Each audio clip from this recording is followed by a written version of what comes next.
Hi there, welcome back. This is the second part of a three-part series on entrepreneurial resilience, protecting your mental health. If you haven't had a chance to check out the first video, I would encourage you to stop this video and check out the link that I've provided in the description. The importance of looking at the first video will help you to understand the why. Why should entrepreneurs be so hypervigilant for protecting their mental health? As well, I talked about stress and a little bit of information about the brain and some neural pathways. This information will be very important for you as this second video builds upon what we learned in that first. So if you haven't had a chance, please check out that first video. If you have seen the first video and are back for more, welcome back. We're glad to have you here. Today's workshop is on entrepreneurial resilience, protecting your mental health. My name is Stacey Byrne, and I will be the presenter for today. I'm presenting and broadcasting from Revelstoke, BC on the unceded territory of the Snaiks, the Silks, the Secwépemc, and the Ktunaxa. You may be tuning in from somewhere else. If you are, please let us know in the comments section below. As I mentioned, this is part 2 of a 3-part series for entrepreneurs looking at mental health and resiliency. For many entrepreneurs, the winter season is not only full of well-known stressors such as holidays, dark days, and end-of-year workload, but we now have the additional known and unknown adversity that COVID-19 has brought upon us. But what can be done to protect and prepare yourself as an entrepreneur? Resilience refers to an individual's positive adaptation to the experience of adversity. Over the 3 sessions, which are 1 hour each, you'll gain tools and resources for building resilience, as well as identify your own resilience score. In the first session, we discussed unique stressors for entrepreneurs, and in this section, I'll identify and share some personal practices and tools specifically around resilience to support your mental health. I hope that you take some time to write to us after the session so I can answer any questions you may have in our upcoming series.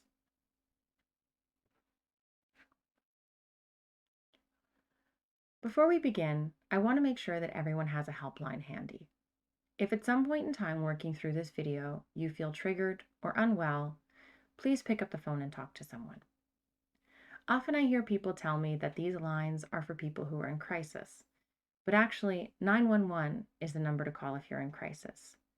These numbers, for example 310-6789, are for you before you hit crisis, when you need to talk to somebody and you're not sure who to turn to. In this workshop, we do mention suicide, so this may be triggering for some folks. As I mentioned, there is the Here to Help line, 310-6789. There's no area code associated with that. If you prefer to text, you can text the word HOME to 686868. If you're going online, you can check out the crisiscentre.bc.ca. In addition to the resources that I shared in the first video, I've also added 2 additional ones here, headsupguys.org and mindthebar.com. Mind the Bar is a website dedicated to providing information and support resources for those in the hospitality industry who are struggling with depression, anxiety, thoughts of suicide, substance abuse, addiction, or workplace harassment. So often people don't call these lines as well because they think someone on the other end just won't get them or won't understand what they're going through. But there's lots of resources out there specifically for your industry. So please make sure that you're calling if you're in need. Did you receive all the documents? Before we move on, I just want to make sure that you receive some of the handouts that are associated with this video. Originally, I had intended on sending out the resilience assessment to you by email, but due to licensing agreement, I'm not able to share it in that way, but we'll be getting in touch with each of you to do a personalized resiliency assessment. But if you didn't get the handout or the evaluation for this session of the videos, please contact Brooke Burke at bburke@revelstokecf.com to make sure that you've got everything that you need. If you have received the worksheets but haven't had an opportunity to complete them yet, please take a moment to pause the video and answer the questions that are on the sheet. This will help you to get the most out of today's session. As I mentioned, my name is Stacy Byrne. There I am there. And my background is in organizational behavior and psychology. And I work in a variety of fields, including organizational coaching, human resources, career coaching, and leadership development. I'm driven to help individuals survive and thrive in today's world. If you have the opportunity, I encourage you to turn down any distractions that you may have going on in the background right now. If you have additional web browsers open or your phone is on, maybe consider closing down some of those web browsers and turning your phone either to silent or do not disturb. Find a space where you're alone and won't be distracted by others so you can complete the whole video in one shot. This session is all about you. However, if you can't take the time to fully connect, and I understand we have a lot going on these days, you can listen back to this video at 1.5 speeds. I'd rather you get to the end of this video than not participate at all. So just to recap from the first session, here's a couple of screenshots. We talked about mental health and entrepreneurs. We discussed how entrepreneurs are more likely to have experiences of worry and stress in the past week than other workers. What we know is that prolonged stress can lead to mental health challenges, as well as other metabolic and mechanical effects. Entrepreneurs are in general more dissatisfied with their mental health than the general population. And this is having some devastating effects, including burnout, high costs of medications or counseling, and other unhealthy coping strategies and tragedies, such as death by suicide. We discussed the behavioral, physiological, and cognitive responses to stress and the fight or flight reaction, and highlighted a few unique stressors that entrepreneurs may experience differently than the general population. I also spoke about coping strategies and the role that our brain plays in choosing which particular coping strategy we use over another, and how we will use the one that is the most easily and heavily.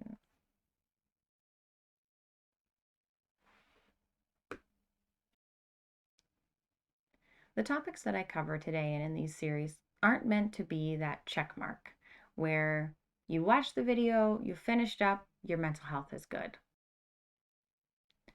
These videos are meant to be perhaps the beginning of your journey in protecting your own mental health, or maybe one piece in a series of practices that you already participate in to protect your mental health. Now let's get started. In today's workshop, I'll be talking about why resilience. Why are we discussing resilience when we're talking about mental health for entrepreneurs? I'll also talk about value attributions and how this can help you to decrease your experience of stress and increase your resilience. I'll go into details about one study in particular that I found the most interesting.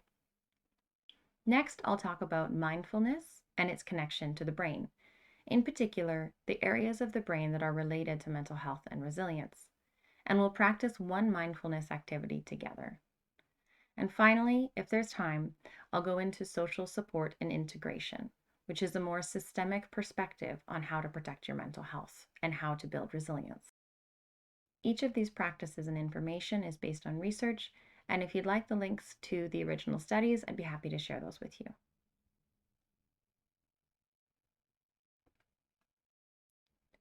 By the end of today's workshop, you'll better understand the why we should focus on resilience, the how we grow resilience, and the what we need to start doing after this video.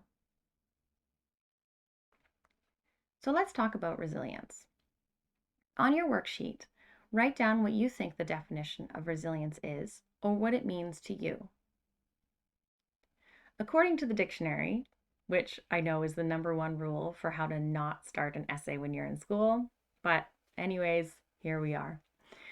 Resilience means the ability to recover from difficulties or disturbance.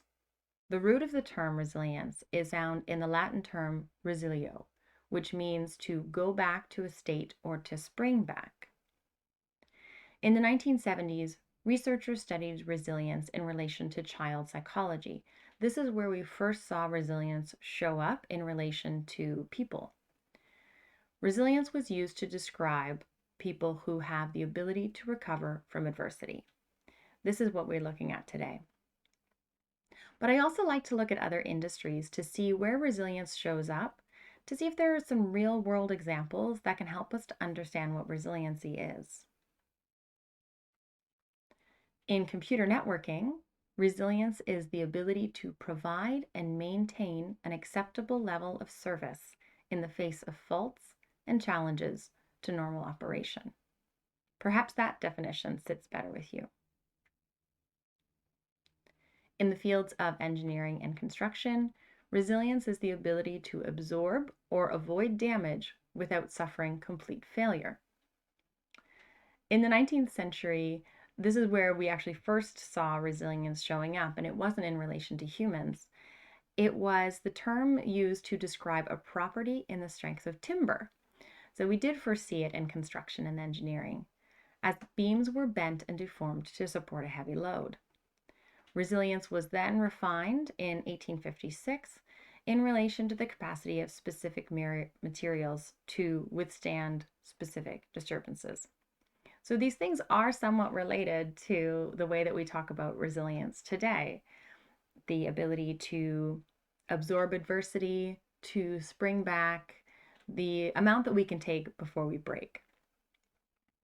Regardless of your specific working definition of resilience, it probably has something to do, as I said, with adversity and has something to do with being able to persevere in the face of that adversity.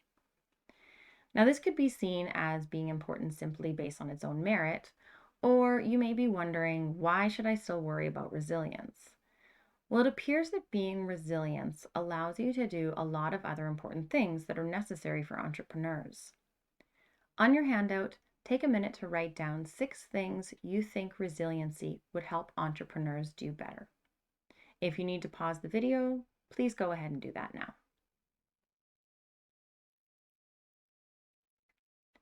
One of the things that resilience allows entrepreneurs to do is build flexibility into your planning. It allows you to invite flexibility in, and you can be flexible and adapt as plans change. It allows you to withstand shock. A curveball may come your way, and you need to be able to respond to that and not have it completely ruin your week. It allows you to adapt to change, whether it was change invited by you or brought in by somebody else. It supports you in being able to pursue your goals. If every stressful activity threw you off course, it would be challenging to get to the finish line. It supports you in being able to anticipate risk. Resilience allows our minds and brains to be clear, which can support us in seeing what might be lurking around the corner. As well, someone who is resilient sees mistakes as learning opportunities and thus learns from those mistakes and sees the pattern to be able to recognize it again in the future, and also capitalizing on opportunities. It also allows us to protect our weak spots. This fits into what I was saying about anticipating risk. If you haven't had a chance to take a resilience test yet, we are making one available with this video. So get in touch with Brooke or myself and we'll get through that assessment with you. So we can't very well talk about resilience without talking about stress. And the reason why we talk about stress is because growth, adaptation, and learning in the face of stress are what builds resilience. We can't always remove stressors. I think that's pretty clear. No matter how we may try to simplify our lives or create peaceful spaces using feng shui and other techniques to increase harmony, we're going to come up against stressful experiences. This is why researchers are so fascinated with finding what individual characteristics and interventions exist that can actually change the way our brains function and respond to stress, and thus how our bodies perceive and respond to stress, and by doing so, build our resilience. So now that we've covered why we're talking about resilience when we're talking about entrepreneurial mental health, I'm going to talk about 3 interventions that can mitigate stress and thus grow resilience: value attributions, mindfulness, and social supports and integration. In order to promote resilience and improve mental as well as physical health, interventions for stress occur with the goal of mobilizing our internal and external coping resources that lead to this growth, adaptation, and learning. So let's start with value attribution. In 2005, there was a research study done with 85 undergraduate students to find out how to change how you respond to a stressful experience. They wanted to know, how can we help people to not be so stressed when going through what inevitably is going to be stressful life? In particular, they wanted to know, can affirming one's values change the way you respond to stress?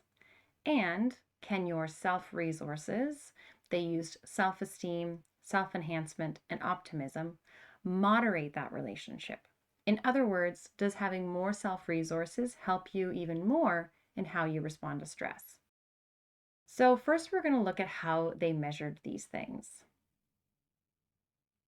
With stress response, this is made up of a physiological response. So, this is through chemicals in our body and our brains, and a psychological response. So, this refers to our perceptions of that stress. To measure the physiological response, they took saliva samples to measure cortisol levels. So, why cortisol levels? Well, cortisol is literally nicknamed the stress hormone. More cortisol is released in our bodies during times of stress. This is to stimulate the liver to increase production of blood sugars and help the body convert fats, proteins, and carbs into useful energy. This is very helpful in the fight or flight response that I talked about in the first video. This increased production of blood sugar gives the body that natural boost of energy that it needs. However, when cortisol levels are constantly high due to chronic stress, these same effects may result in insulin resistance and type 2 diabetes. So this is where how chronic stress can become very dangerous for you. As you can see at the bottom of the diagram, the cortisol levels in our body are read by the hypothalamus in our brains. The hypothalamus then determines if we need more cortisol in our body for the current situation, so sends a message to the pituitary glands, who sends the message to the adrenal glands to produce more or less cortisol. Once this happens, the message of how much cortisol there is in the body then gets sent back to the hypothalamus, so everything stays in check. The connection between the hypothalamus, the pituitary glands, and the adrenal glands form the backbone of the body's stress response system. So that covers how they measured the physiological response to stress. So to measure the psychological response to stress, they conducted a pre and post self-report survey. Once the participants were told what the task was going to be, they were given a pre-task stress appraisal to see how stressful they thought the task was going to be. Then they participated in the task. I'll explain the task and the photo in a minute. And then they were given a post-task stress rating to rate how stressful they thought the activity actually was. So now we know how they measured the stress response. So how did they measure self-resources? Well, they're psychologists, so through a multi-itemed assessment, of course. They used the Rosenberg self-assessment scale to assess global feelings of self-worth. They used the How I See Myself questionnaire to assess the tendency to self-enhance. And they used the life orientation test assessing dispositional optimism. All of these assessments were given at least 24 hours prior to the study to reduce any carryover effect. So now this leaves us with the other part of this diagram that we need to measure, which is value affirmation. This is the intervention that was used that was different between one group and the other group, was this value affirmation. Value affirmation is an activity that allows people to reflect on the values that are most important to them. So how did they measure it? Another assessment, of course, called the values questionnaire. So in the values questionnaire, participants were asked to rate and rank 5 personal values so that they could find for each individual person what were those values that they ranked the highest and the lowest. They had religion, social issues, theory, politics, and aesthetics. Okay, so we've got everything pretty much measured. So here's how the study goes. On the day of the study, they asked people to refrain from doing things that would increase their cortisol level, like smoking or drinking caffeine. Participants came into the office. This is when they were randomly assigned to one of two groups, either the value affirming group or the control group. The value affirmation group received a questionnaire of items that was specifically designed to prime them to think about their highest ranking values, and the control group received a questionnaire that primed them to think of their lowest ranking values. Both groups, regardless of whether or not you had your values affirmed or not, participated in the Trier social stress task. That's right, Michael Scott. That is a difficult task. And you might know about it. It's a widely used challenge that involves a speech task and mental arithmetic. If you don't know about the task, I'll tell you about that now. So, participants were required to prepare a 5-minute speech on why I would be a good candidate for an administrative assistant position. This was a very competitive and desirable position. And the person, after they prepared this speech, they had to present this speech to a judge. So, what participants didn't know was that the judges were actually in on the study, and they were trained to act in a stern and non accepting manner while they presented their speech. So, they were trained to act like these 3 judges, or these 4, or this guy. This guy. Oh, this guy. Yeah, I think you're getting the picture here. After the person then said their speech to this unhappy judge, they were then directed to count backwards from 2,803 by 13s for 5 minutes. And every minute, the judge asked the participant to go faster. And this is exactly how I felt after reading about the stress test that they participated in. Okay, so now we know what they participated in, and we know how they measured a person's response to stress. So let's see what they found. Here's a recap of the hypothesis. Those who had their values affirmed, they suggested, would have a better stress response than those in the control condition. I'm just going to talk about the top half of that diagram right now. We'll talk about the self-resources in a minute. On your handout, I've provided you with this graph in a blank form. I've given you the baseline measure just to get you started, but see if you can guess what the control group, what their cortisol levels were. So this is the group that didn't have their highest values affirmed before they went through a stressful activity. So what do you think that their cortisol levels were after 20 minutes, 30 minutes, and 45 minutes after the stress onset? The whole activity actually only took about 20 minutes. So from baseline to 20 minutes, I'll give you a tip and you're going to see an increase. And then the cortisol levels slowly decrease after that. But just curious to see how much you think they increased by. So now I'm going to reveal that answer. So here's the baseline level that you have on your handout already. And after 20 minutes, what they found was that the cortisol levels for the control group had a large spike in their cortisol levels. Then we see a slow tapering off of their cortisol level 30 minutes and 45 minutes after the removal of that stressor. We don't see it actually come back to baseline even 45 minutes after. So what about those who had their values affirmed at the beginning of the activity prior to going into the stressful experience? So the baseline was the same as those in the control group because there was no variation to each of the groups yet. And after 20 minutes, they found a slight increase in their cortisol level, but this was not significantly different than their cortisol level or their stress hormone at a resting state.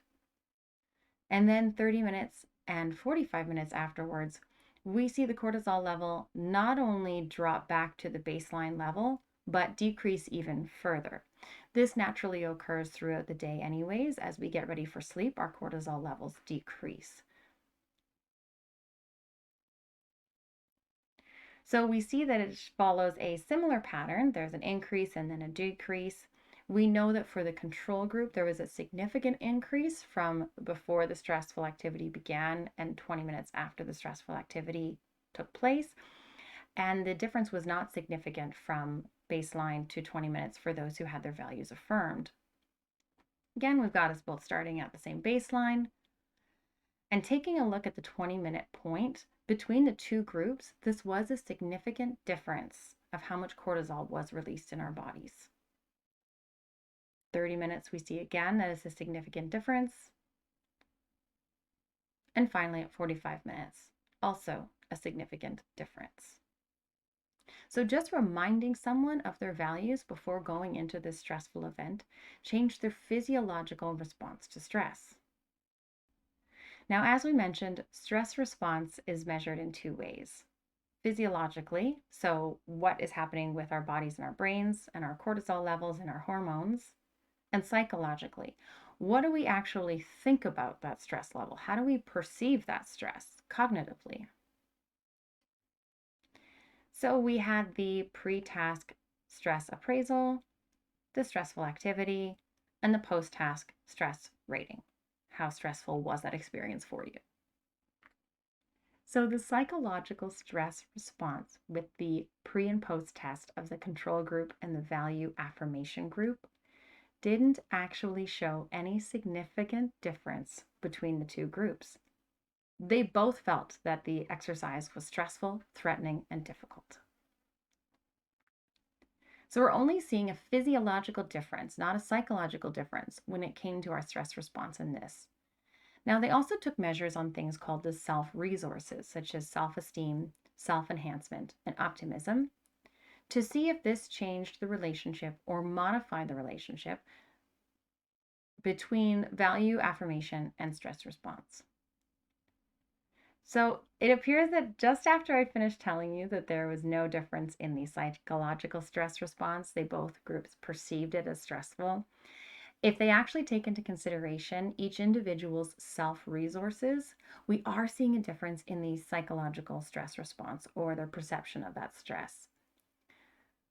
In particular, they found that those in the value affirming group who had low self-resources, so low self-esteem, low self-enhancement, and optimism, reported experiencing the highest levels of psychological stress. And that those who had the highest self-resources overall reported the lowest perception of stress. I share this with you not to try to confuse you, but to explain why value affirmations might not always make you feel better, or you might not perceive that you have less stress. However, know that on a physiological level with your cortisol, it is actually having a difference.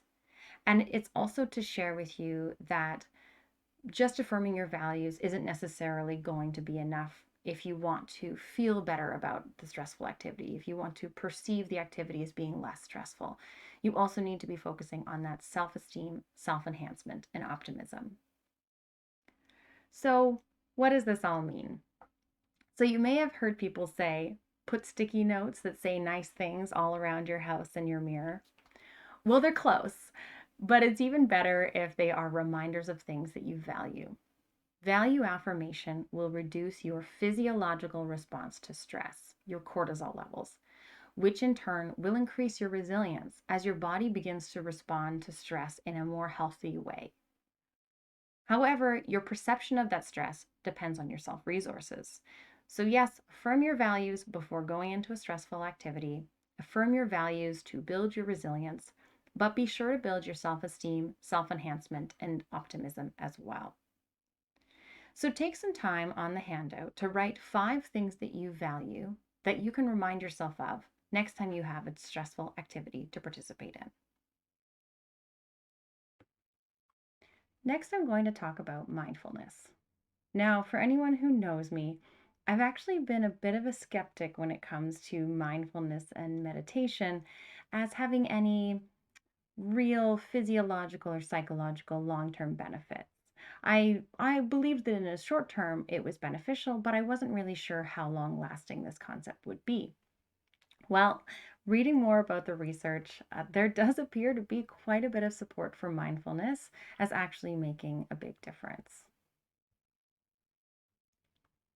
When talking about resilience, we're talking about working out the brain. We're talking about the ability to adapt positively to change, bounce back, continue to survive and thrive in the face of adversity. In order to achieve this adaptation, we must be able to keep our minds open, or in other words, we must keep the windows of plasticity open in our brains. Maybe you've heard about brain plasticity before, but it's really looking at rewiring the brain. And in this photo, they say literally, because as I spoke about in the first video, we have neural networks in our brain that cause us to see things in a particular way, respond in a particular way, choose a particular set of patterns. So, brain plasticity and working out the brain is about rewiring, changing those connections that we have, our neural pathways. Meditation and mindfulness based stress reduction engage the brain body interconnection and allow the brain to change itself. In adulthood, as well, especially, there is a loss of resilience of our neural architecture as we age. This is why we must take into consideration our neural pathways when building resilience for mental health as well as our age and work to keep our brains active. Mindfulness based stress reduction has been shown to increase regions of the brain and that regional brain gray matter density, so making it, I guess, a little bit bigger if we want to simplify it a bit, in the hippocampus, the cerebellum, and the prefrontal cortex, which are involved in learning and memory processing, emotion regulation, self referential processing, and perspective taking. Talk about some pretty resilient resiliency concepts. And remember, I talked about the hippocampus as an integral part of the release of cortisol, the stress hormone. See how it's all connected and coming together? I'll skip the part about the amygdala and the frontal limbic areas for now, as I don't want to lose you just yet. So here's a funny photo to keep you engaged.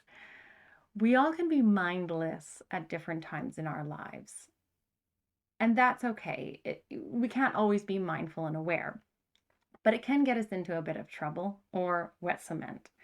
So it's important that we be aware of our surroundings and what's happening and be aware of those times when we are maybe consciously choosing to be mindful or mindless.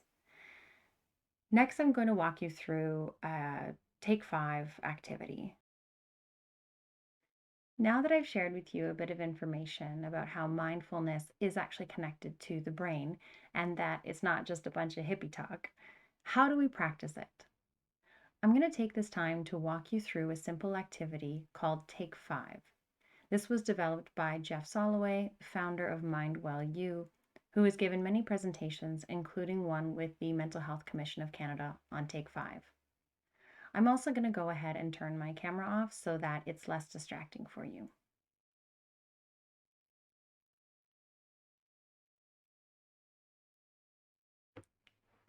This is a little infographic to help you with the Take 5 activities that were presented by MindWell. These tools can be used in sequence or separately. You can use them quickly in 5 seconds or more deeply for about 5 minutes. I'm going to walk you through each of these steps, so I will be slowing down just a little bit here, but hopefully you will enjoy this Take 5 as much as I do.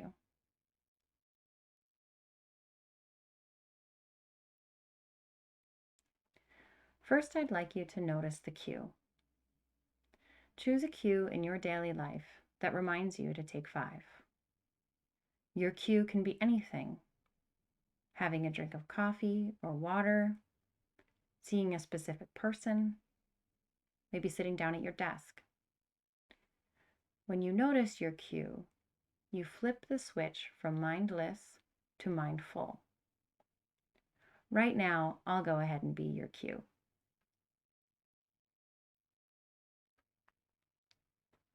Next, you're going to notice the new. Focus on something that you weren't paying attention to a moment ago. Bring your attention out of autopilot and into your senses. Become aware of sound, taste, touch, smell, or sight. Noticing something new literally activates your neural circuitry. This is a time in our lives of great change. Stay calm and listen actively to the changes that are taking place. Notice your body. Sitting or standing, bring awareness to your posture. Press into your feet. If you're sitting, press into your seat and your hands. Now lift and lengthen up the spine. Roll back your shoulders and align your ears over your shoulders. Where are you holding tension? Feel into the body. Be present. Notice what your body is telling you.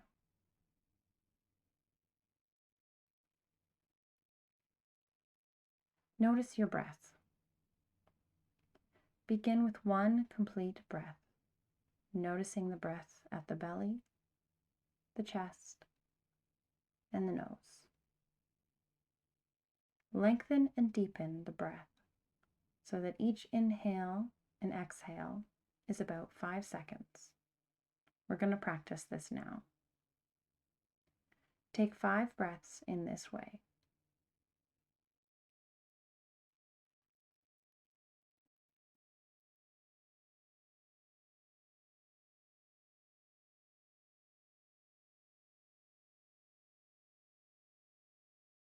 Don't worry, I'm still here. Maybe just take one last breath. 5 seconds in and 5 seconds out.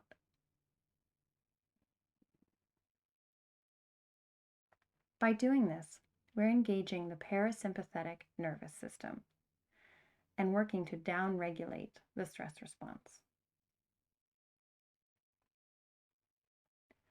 Finally, you're going to notice the now. Respond to what is present in your current situation and internal experiences. Your thoughts, emotions, body sensation, with a sense of openness, patience, and non-judgment. Now you are ready to take a wise step forward. Being mindful is not always easy. Here's a photo that I shared in video 1 that I just couldn't help but share again. Taking that time to take 5 seems like an impossibility at times. But remember, it doesn't have to be a long activity, just a short one. And perhaps this is something that you can share with others as well.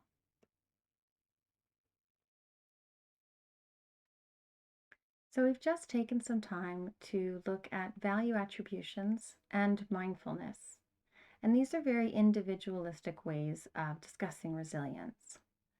I'd like to take a moment and shift to looking at a systems-based approach, in particular social support and integration.